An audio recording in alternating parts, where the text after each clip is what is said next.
Hi, welcome to Blue Collar Economics. I'm your host, Dr. Brooks Mullen, and today we're going to be talking about supply. Last video we talked about demand, and now we're going to talk about its partner in crime, supply. And just like when we talked about with demand, the concept of supply comes from the law of supply. So there's that word law. Law is not just a hypothesis. It's not just a hypothesis with evidence. It's not just a theory. It's a theory that's been reused and built upon and reshown continually to be valid to the point to where we can take it as written. We don't have to assume it when we build models anymore. And the law of supply is very simple. As the price of a good or service goes up, the quantity supplied of that good or service goes up. So it's the opposite of demand. Demand was when price goes up, quantity goes down. Supply is when price goes up, quantity goes up. And the same vocabulary terms that we used before when we talked about demand, we're going to use when we talk about supply. So as a refresher, when we say a change in quantity supplied, we mean movement along a supply curve. The price goes up or down and the corresponding quantity supplied goes up or down. When we say a change in supply, we are talking about a shift of the supply curve. So an increase, again, is a shift to the right. It is a higher quantity at each price or a higher price at each quantity, but it's easier to think of it as a higher quantity at each price. And a reduction in supply is a leftward shift of the graph. It is a lower quantity at each given price. So again, same vocabulary we used as before, same kind of ideas we used before, but except now the data is just going to go in the opposite direction. What you see on the screen right now is what we call a supply schedule. Just like last week, we looked at a demand schedule. All a supply schedule is it is a list of prices and the corresponding quantity supplied. So what we can see here is that price is increasing from $1 to $2 to $3 to $4 to $5, and the corresponding quantity supplied is rising from 5 all the way up to 60 at a price of $5. And now what you see on the screen is a supply curve. It is just a graphical representation of the supply schedule. It is the corresponding quantity supplied for the given prices. Quantity on our x-axis, price on our y-axis. I realize it's a little bit rough getting used to this idea because, when we talk about, well, what drives what, people naturally assume, well, X drives Y, so quantity should drive price. And that's not the way it works here. These are quantities supplied relative to a given price available in the market. So the vocabulary sounds a little backwards, but you'll get used to it. Now, the supply schedule, in contrast to last week's demand schedule, is upward sloping. As price is increasing, quantity supplied is increasing. And the reason for that is very simple. The more we can sell something for, the more profit we can earn, the more we want to supply the thing. Now, it goes a little bit further than that. We have to talk about costs and how that affects the available supply. Effectively, as we will illustrate in a later video, costs over time are increasing. The more you want to produce of something, at some point the cost per unit will rise. We'll get into scalar economies and everything else at a later date, but the gist of it is that to produce more and more of something is going to require a higher and higher cost, and so we need to be compensated with a higher and higher price in order to justify that higher cost. So as the price rises, we rise to the available price in the market, and costs rise until we get to a point we would say where marginal cost is equal to market price. Again, topic for a later video. But for now, just understand that part of the reason why the supply curve slopes upward is because costs over time are increasing. It's not as nice and neat as when we talked about demand, where demand had 3 specific reasons that demand curve sloped downward: diminishing marginal utility, income effect, and substitution effect. Here, it's more about the nature of cost structures. That gives us that upward slope that you see in the supply curve. So, when we want to talk about supply and demand, when we want to talk about shifts in supply and demand, we talk about changes in the determinants of supply and demand. Last week, we looked at the determinants of demand, and this week, we're looking at supply. So, we'll talk about the determinants of supply. What increases the supply in an industry? What decreases the supply in a market? What changes that over time? Whereas with demand, we had a number of different factors that affected the available demand, that increased and decreased demand. When we talk about supply, it's much, much simpler. There's really only two things that are going to affect the supply curve, that are going to increase or decrease the supply curve. Now, one of those things is very simple to understand. That is the number of sellers. The more sellers we have, the more production we have. So the higher quantity supplied we have at a given price. That one's pretty simple. We add more producers, we get more supply. We take away producers, we reduce supply. That one was easy to wrap your head around, no problem. Now, the rest all come from one source. Everything else that affects supply comes from one source, and that source is profitability. The more profitable it is to do something, the more we want to do it. The more profit we can earn from producing a product, the more we want to produce that product. So correspondingly, anything that increases the profitability of an industry or businesses is going to increase supply in the related industry. Anything that makes them less profitable is going to decrease supply in the related industry. Now, lots of things affect the cost of business. But when we're talking about them, we can break them down into a few simple, broad categories. Now, the first of those is resource costs or input costs. The raw materials, the intermediary goods, the resources, the labor that we use and we transform one thing into another thing, we make finished goods and services with, that is going to be our major cost driver. The inputs and, of course, labor. For a lot of industries, particularly service industries, labor is their single largest cost driver. Now, as the price of your resources, as the price of your inputs goes up, ceteris paribus, everything else held the same, meaning the price you sell your product for held the same, you make less profit. So if the cost of your resources goes up, you make less profit. If you make less profit, supply goes down. It shifts to the left. On the other hand, if we can make it more profitable, if we can reduce the cost of resources, we can increase profitability and increase supply. So very simply, if, say, you were in the gasoline refining industry, when the price of a barrel of oil goes up, the supply of gasoline goes down. When the price of a barrel of oil goes down, the supply of gasoline goes up, as goes the profits from producing gasoline. Now, another major component that affects profitability is technology. Now, we've talked about technology before.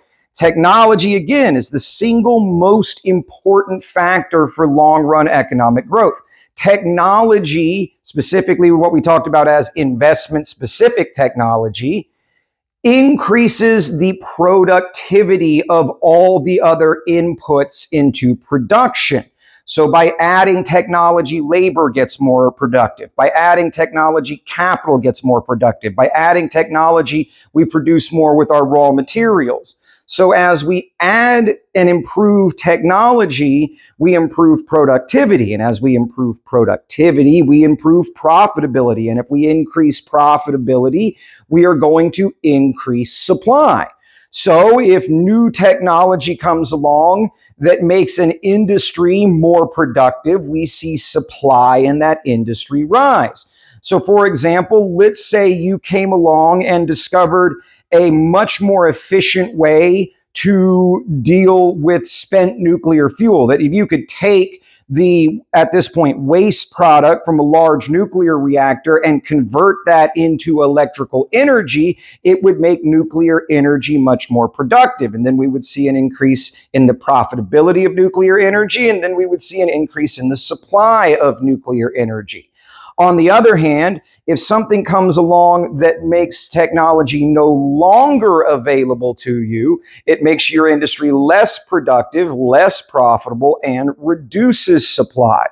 So let's say that the government decided, for an arbitrary reason, to ban the most efficient forms of solar panels, the most efficient forms of solar photovoltaics, and got rid of that. And we had to go back to the older methods of developing solar energy, which weren't as productive. Well, then profitability in solar energy would go down, and the supply of solar energy would go down as well. So as we gain access or lose access to technology, we increase and decrease supply accordingly.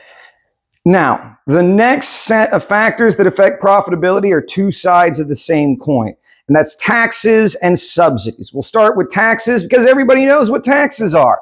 Taxes are when you pay the government money. The higher the taxes, the less money you have, the less profits you get to keep. And so if we raise taxes on an industry, we reduce supply in that industry. If we lower taxes on an industry, we increase supply on that industry. So if we were to increase taxes on fossil fuel companies, we would see a reduction in the supply of fossil fuels. If we were to cut taxes on fossil fuel industries, we would see an increase in the supply of fossil fuels. Now, this is where it starts to get into policy, where we give tax breaks to industries to encourage supply growth in that industry. Next week, when we talk about equilibrium, we'll come back to that and look at it in greater detail. Now, the other side of that coin is subsidies. Taxes are when you pay the government. Subsidies are when the government pays you. A subsidy is basically a check from the government. So if you made $1 million last year and the government gives you a $1 million subsidy, now you make $2 million. Profits go up, supply goes up. So where we increase subsidies to an industry, we see an increase in supply in that industry and the related markets. Where we get rid of subsidies, we see a reduction in supply in those industries. The government subsidizes green energy companies, which helps pay for some of the production costs for solar energy facilities and for wind energy facilities. And so if we want more of a thing, we subsidize that industry and we get more production of it. Now, we will at a later point talk more about the problems with subsidies and how they can distort free markets and lower overall economic inefficiency, but we got to lay a little bit more groundwork before we can get to that topic. But for now, just understand that when we increase subsidies to an industry, we increase supply in that industry. And the next week, we'll talk about what that means for prices and consumption. Now, the other side of that coin is if we take away subsidies, we are going to reduce profitability in that industry, and we are going to reduce supply in that industry.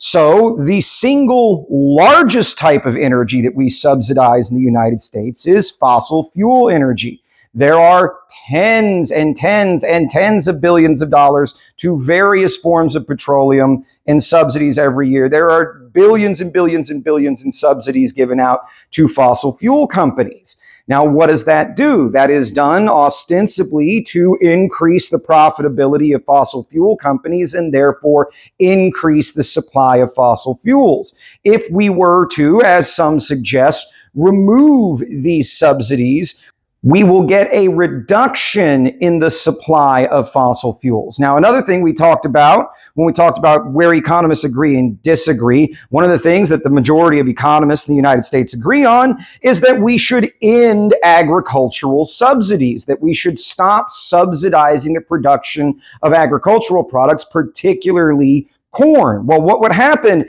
because we're subsidizing corn? We're increasing the supply of corn. What happens if we stop subsidizing corn? We decrease the supply of corn. So again, Add a tax, reduce supply. Reduce a tax, increase supply. Add a subsidy, increase supply. Take away a subsidy, decrease supply. Another thing that's going to affect potential profitability of a producer is the price of related products. Specifically, what we care about is the price of substitutes in production. When we say a substitute in production, we mean producing one thing that can be substituted for producing the other. So, for example, basketballs and volleyballs. What are they? They are basically a rubber skin that has an air bladder on the inside that's inflated. For the sake of our argument, let's say the same machinery that can be used to make volleyballs can also be used to make basketballs. Well, if basketballs are $10 and volleyballs are $10, you pick whichever one you want to make. Say they cost the same even. You pick whichever one you prefer to make, and you sell that. But now let's say that basketball suddenly gets really popular. The demand for basketball and basketball-related products goes up, right? Tastes and preferences increase demand for basketball-related stuff. That increases the demand for basketballs themselves. Demand for basketballs goes up, as we'll talk about next week. The price of basketballs goes up. And now, instead of being $10 for a volleyball and $10 for a basketball, it's $10 for a volleyball and $15 for a basketball. Well, if a volleyball and a basketball cost the same to make and are made in the same way, but the basketball gets $5 more per unit, you're going to switch from making volleyballs to making basketballs. So as the price of the related product, the substitute in production goes up, the supply of the more attractive product, the more expensive product goes up, and the supply of the product that is substituted away from goes down. So if the price of basketballs and volleyballs is $10 each, and suddenly the price of basketballs rises to $15, ceteris paribus, what's going to happen? The supply of basketballs is going to go up, and the supply of volleyballs is going to go down. So again, kind of like last week when we talked about substitutes and complements in demand, because substitutability is a concept we use a lot in economics, but slightly differently mechanically, as you can see. Now, when we talk about expectations, expectations matter a whole heck of a lot when we talk about supply. And the reason for that is because a lot of things you have to plan ahead on production of. If we're talking making hamburgers, well, you can scale up or scale down hamburger production based on, am I getting as many customers in? Don't order as much meat. We've still got meat, et cetera, et cetera.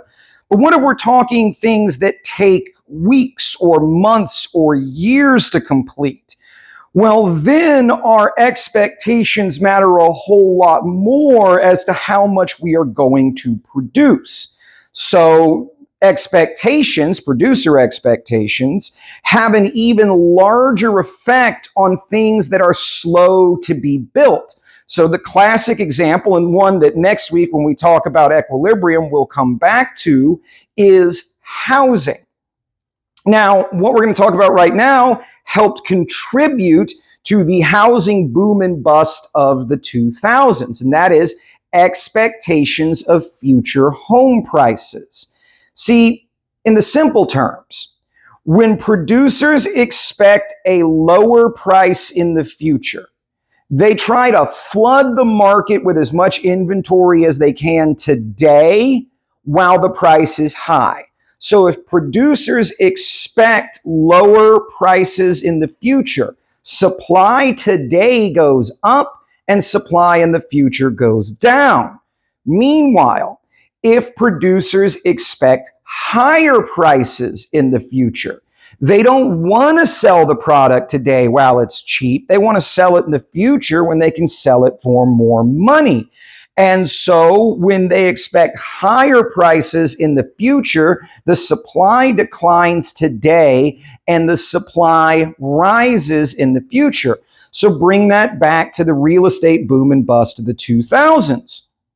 One of the things that affected the market was producer expectations. Producers had unrealistic expectations that home prices were going to continue to rise. And so this led to a lot more construction projects and developments and neighborhood developments and subdivision developments, because they went, well, it's going to take us 5 years to develop and build this out and get it to market, but in 5 years, real estate prices are going to be high. So instead of building simple, quick, single-family homes we can have to market in 6 months to a year, let's build these luxury neighborhoods that won't get on the market for 3 to 5 years, but when they do, we'll be making a lot more money per house and a lot more money per acre for our development project. And so what happens is real estate prices begin to spike because homes were not going onto the market. Now, that's just new homes. The other thing that happens with that is that if you expect to be able to sell your house for a higher price in 3 years, you don't want to sell your house today. You want to sell your house in 3 years. So even when we talk about existing homes on the market, the supply of existing homes in the present went down, and the supply of existing homes on the market in the future, in theory, would then go up. And so we had an event that caused supply to go down, or at least not increase at the rate that it should. And that next week, when we talk about equilibrium, we'll discuss the implications on price and how that helped perpetuate a housing bubble. All right, y'all, that's everything I've got for today. Supply is relatively short and sweet at the end of the day. There's only two major determinants: the number of sellers and anything that affects profitability. More sellers, more profits, more supply; less sellers, less profit, less supply. Now, next week, we're going to talk about equilibrium, where the rubber meets the road, where supply and demand interact in the market to produce price and quantity. So next week, we're going to take what we learned last week and this week about the determinants of demand and supply, and we're going to put that together, and we're going to discuss what happens. We're going to discuss when event X happens, what happens to price, and what happens to quantity. So next week, we'll begin to be able to start explaining things in the world around us. We're going to explain why are grocery prices getting so high? Why are gasoline prices getting so high? Why are the prices of seemingly so many goods getting so high? Now, we won't be able to talk about all the reason for that. We'll have to wait until we get to monopolization to discuss that further, but we'll at least get into market characteristics affecting price and quantity by affecting supply and demand, which will then, of course, also give you the ability to read the news, see there is this shock. Oh, it looks like there's a drought in the Midwest and it's going to dramatically reduce corn production. Well, you'll be able to say what's going to happen to the price of corn as a result of that when we get done next week. So I hope y'all will kind of stick with us through as we go through these things. I realize they're kind of incremental, but they build to a bigger picture. Anyway, that'll do it for today, guys. I've been Dr. Brooks Mullen. This was Blue Collar Economics. Don't forget to like, comment, and subscribe, and I'll see you next time.